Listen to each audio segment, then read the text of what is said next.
According to Jake Fisher, the 76ers have engaged in talks with the San Antonio Spurs about trading up for the number 2 pick. How could this change the landscape of the NBA draft? We're going to take a look at that. Plus, the Boston Celtics are getting big trade offers for Jaylen Brown and Derrick White. How much can they hold out on those offers? And the New York Knicks are shifting their focus on a different head coach. We're going to talk about all that and more right after this. Welcome to the number one place for your daily basketball news and analysis, NBA Central. What's going on, basketball fans? Welcome to another episode of NBA Central, your number one spot for everything basketball related. I'm the host, Sir Hayes, but more importantly, you guys can follow the channel at NBA Central Pod on every social media platform we happen to be on. With that said, let's go and get into it for today, y'all. So, according to Jake Fisher, the 76ers have started trade talks with the San Antonio Spurs about potentially moving up for the number 2 pick. While nothing is imminent, Mike Scioto also confirms this, is that the 76ers have now zeroed in on 4 prospects potentially with there. 76ers are in an interesting spot when it comes down to it. If they can make this move, that would upset a little bit of the draft board, but not hugely, right? I think when you also look at the Spurs and the Philadelphia 76ers potentially just swapping one spot, does that mean that the 76ers value Dylan Harper over a potential Ace Bailey? But Ace Bailey, while still a questionable fit on the team, which has been on a rise by a lot of 76ers fans, Dylan Harper is a point guard or a shooting guard. The 76ers already have Tyrese Maxey and Jared McCain, who had a promising rookie year before it ended early due to injury. Or is it more so that the San Antonio Spurs may value Ace Bailey more than Dylan Harper and feel like let's gain some things by moving and trading down? This is an interesting thing that you don't typically see a lot of teams that just move up or down one spot in the NBA draft. You see it a lot more in the NFL side of things. Not to say it's never happened when it came down to it, but it seems like, while the Philadelphia 76ers may be preferring VJ Edgecombe if they stay at number 3, it seems that, what it comes down to is that maybe the Philadelphia 76ers just have a different prospect higher up on their board, and they value the chance to get Dylan Harper a little bit more. And that's what the Spurs and the 76ers are going to try to figure this thing on out. But this is a very interesting kind of turn of events if it does end up happening. Now, we'll see what happens. It doesn't necessarily mean that it's going to be something that actually happens when it comes down to it. But according to Jake L. Fisher, this is something that the teams are exploring and could happen if it does. But at the end of the day, this report that really, if we're being quite frank, came out of nowhere, I don't think many people were expecting this. You can presume that this is the 76ers wanting to take Harper, but with what the 76ers already have on their roster, how do you view that, right? Or maybe they just look at it and they like Harper that much, and they're saying that no matter what happens, that they want to get him there. That's the player that they have number 1 on their board. Well, of course, other than Cooper Flagg. And maybe they'll use the other picks or players to get veteran help some other places. But we'll see what happens when it comes down to this. But it is expected now that Daryl Morey is going to keep the pick and make a top pick. But you never know. Daryl Morey always has a chance to have something up the sleeve. Now, when it comes down to the Spurs, when it comes down to this, they in the guards that they already have on their roster, they got De'Aaron Fox, they got Rookie of the Year Stephen Castle. So if the San Antonio Spurs aren't necessarily in love with Dylan Harper, it could make some sense for them to trade down, get more assets while still staying in the top 3 and still landing a hell of a prospect there that can help the direction of their team. So we'll see what happens there. I don't think that the Spurs are going to trade the pick, whether it's number 2 or number 3. I don't think, but maybe for my conspiracy theorists out there that see something, maybe if they do want to trade down to number 3, still get assets back, which then they can look to move those assets and the number 3 pick to then do something. Again, this seems like a 2K thing. Like, I'm going to be 100% honest with you. That's what this seems like. It seems like a 2K trade that I'm having some trouble believing that the 76ers and Spurs are going to flop picks. But like I said, we've seen it happen before, flipping for just one spot. And so if the Spurs and the 76ers do end up completing a trade to flip-flop number 2 and number 3, I guess we'll see what's going to happen when it comes down to that. But Daryl Morey is somebody to watch out for, as he is always thinking, always conniving. Oh, conniving may seem like a negative. No, that is definitely a negative connotation. And I think I do mean it a little bit negative when it comes down to it, because Daryl Morey isn't just somebody always plotting. Daryl Morey is not against conniving, and I think he would be the first to tell you if it meant getting what he needs and what he wants and what he feels is best for the team.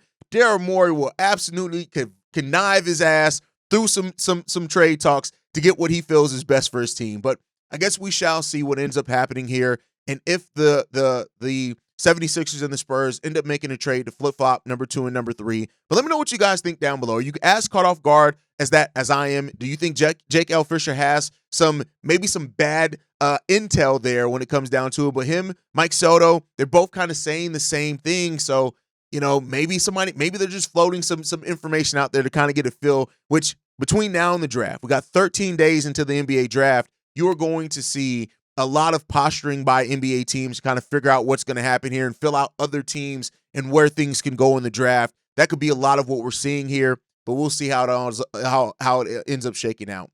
But with that said, one of the teams that are expected to be active, at least for some of their players on the roster, are the Boston Celtics. Now, last we heard that the Celtics did want to hold on to Jaylen Brown, Jason Tatum, and Derrick White. They want to hold on to those players if they can, while they're looking to move off some things and get under the second tax apron. But Shams, who was on the Pat McAfee show yesterday, he's been on the Pat McAfee show a lot, said this. However, now our team's making big offers and calling about Jaylen Brown and Derrick White, 100%.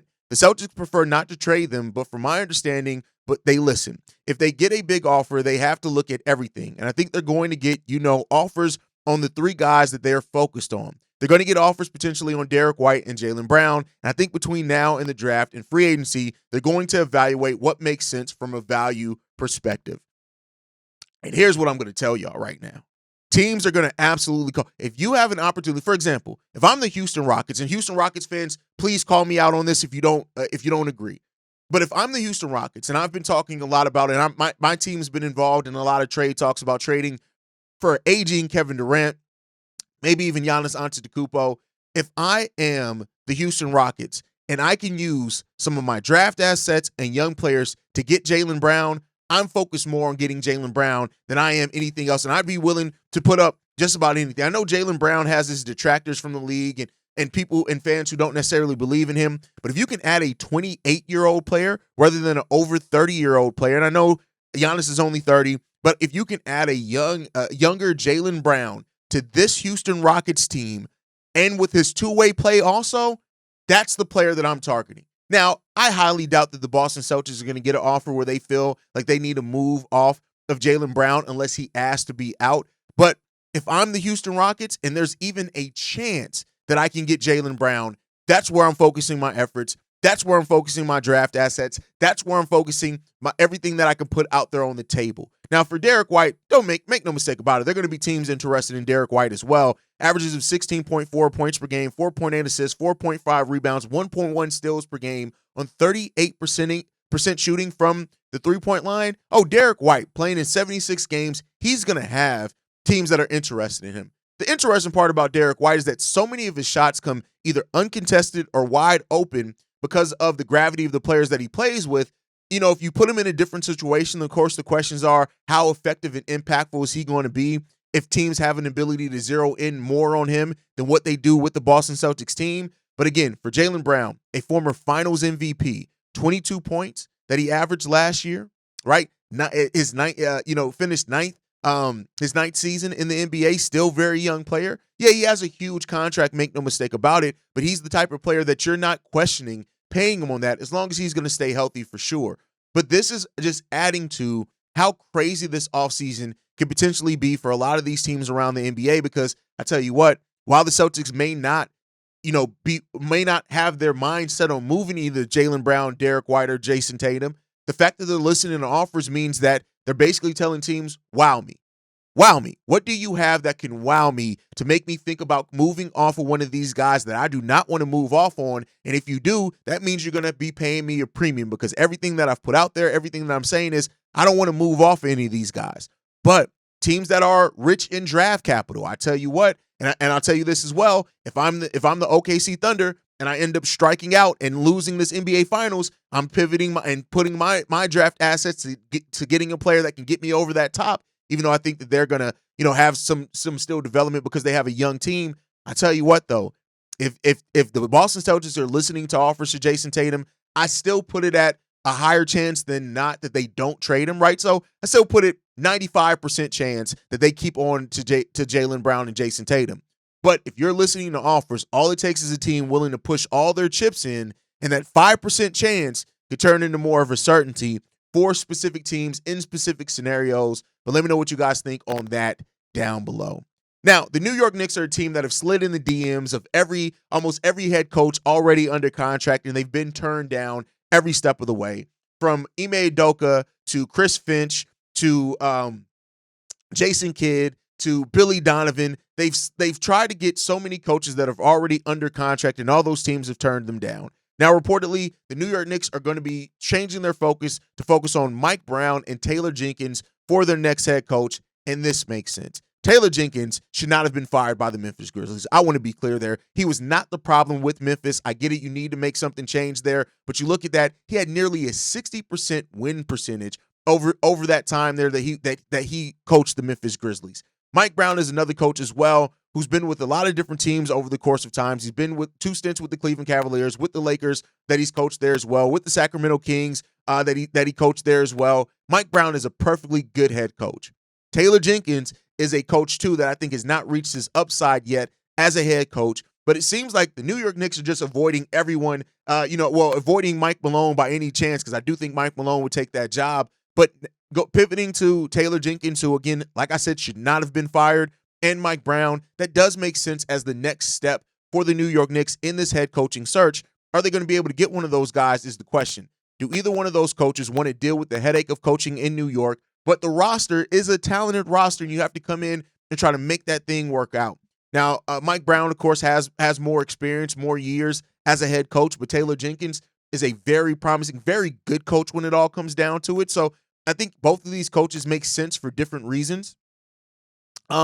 Different reasons for the New York Knicks, and now they just got to find their coach, man. You took your shot at trying to get guys that were still under contract, but now you got to pivot and go to some of these open guys, because there's really some really good, talented head coaches that are still out there as free agents that you can get without giving up any capital, which they would have had to give up in a trade if they did lock in on one of the coaches that were existing. So the New York Knicks now going to a more sensible place with their head coaching search. I think it makes sense for them. I think it's smart for them, and we got to see if they're going to come down with one of those guys. But let me know what you guys think. Between Mike Brown and Taylor Jenkins, which coach do you think can do the best job with the New York Knicks, and do you think either coach can get that team to being a championship contender? Let me know what you guys think on that down below. Last topic before we get up out of here, Shams Charania here talks a little bit about Giannis's situation and trade situation that's going on here, even though it seems like it's been made clear when it comes down to it. But he said this: his status will not be tied to the NBA draft. It won't be tied to free agency. It's much more likely that his future plays out into July and into August in terms of him seeing the landscape of not only the Bucks, seeing the landscape of the league and seeing what other teams do. When you're a star of that caliber, the league moves how you want it to move. The league will move if you're ready to ask for a trade or if you're ready to stay. That's what I'm saying. I want to be back. And I think when it comes down to this is Giannis holds the cards here. And this is what I said the other day on Locked On NBA and here. When it came out that Giannis is more likely to stay in Milwaukee, I said, well, the Milwaukee Bucks still need to prepare for if Giannis changes his mind. And that can still happen. I think that's what Shams is saying here is that it could come down to, yeah, maybe he's fine staying in Milwaukee now, but as you see how things change in the Eastern Conference, what the Milwaukee Bucks do and do not do with the roster, that could very well change in July. That can change in August. That could change in February at the trade deadline. It could change at the end of the season. So the Milwaukee Bucks can only have so much amount of certainty right now with Giannis wanting to stay in Milwaukee, because Giannis has made it clear he wants to compete for titles. And as long as he feels like he can do that in Milwaukee, he'll stay in Milwaukee. But if he feels like he can't, which can change at any time, then his desire to stay in Milwaukee can also change. And we'll see what ends up happening there. But I think you got to watch out for that. And we'll see if Giannis's future ends up keeping him in Milwaukee. But I think there's a high chance he's going to start off the season in Milwaukee. But will he be there by the start of next season is the question. Will this time next year, Giannis still want to stay in with the Milwaukee Bucks? That's a question that the Milwaukee Bucks have to answer with what they do with their roster this offseason and make it an enticing place for Giannis to stay at. But let me know what you guys think on that down below. But that's my time for today. Make sure you guys are following us at NBA Central Pod. can send us any feedback, questions, comments, concerns, NBA Central Show at gmail.com. And then lastly, if you want to leave a text message and our voicemail for the mailbag, the number to do so, 773-270-2799. We're the number one spot for everything basketball related. I'll see you guys the next time I feel like making a video. Probably tomorrow. Peace, y'all. This has been a presentation of the Break Media.